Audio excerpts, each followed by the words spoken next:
We move on to the type 8, the challenger. This is the boss, the powerful person, the one with the strength, bravery, the ability to confront difficult situations and move things forward.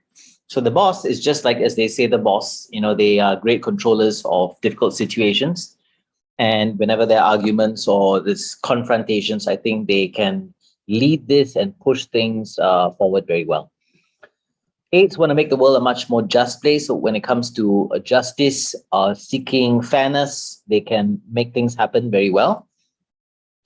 Their focus of attention, hence, is in justice, dominance, pushing things forward, very much like a leader.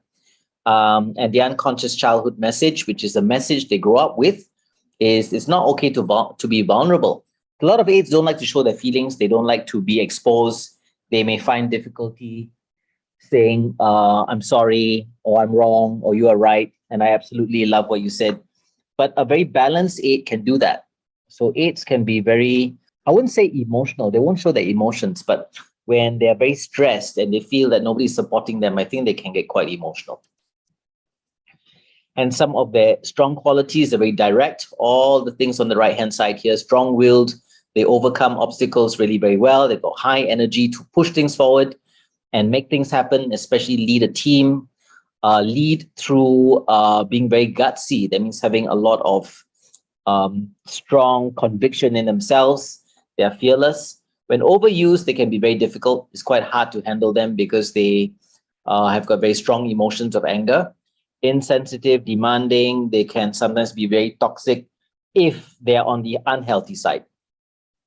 They don't like to lose a battle, so they may argue even though they are losing. They may just make you feel like a loser, or they'll put you down or criticize and condemn. Now, the eights, when they're stressed up, they'll isolate themselves quite often because they feel nobody is on their side and they feel quite alone. But when they are relaxed, they're very protecting, right? It's the type 2 is a giver, but the 8 that goes to the 2 is a protector. They want to help people. They want to be on your side. They want to make sure that you're fine. Okay, so all those good qualities of an 8.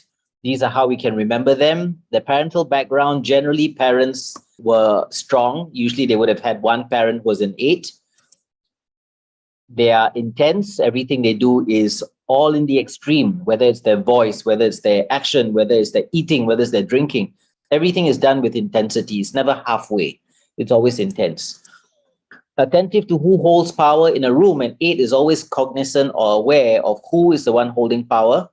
Either they want to overthrow or they want to match that power, but power is extremely important to them. Who is in control of a situation? If no one is in control, then they would want to take control. 8s need to deal with the anger. Now, anger is a good emotion, provided it can be controlled. So let's not have that notion that anger is a bad thing. Whereas 8s are filled with healthy anger, which means it helps them to push forward and make things happen.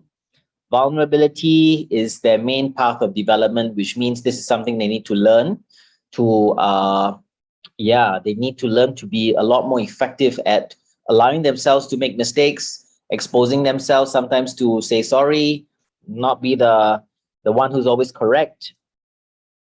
They are big protectors, as I mentioned just now, and they're always in a time crunch. They're always in a hurry. So never slow things down, never go in undecided, always go in with an action plan, go in knowing what you want to say, what you want to do. Be straight and direct to the point, because 8s have got a lot on their minds and they like to take control and move things forward. So never slow the process down, always go in planned and ready.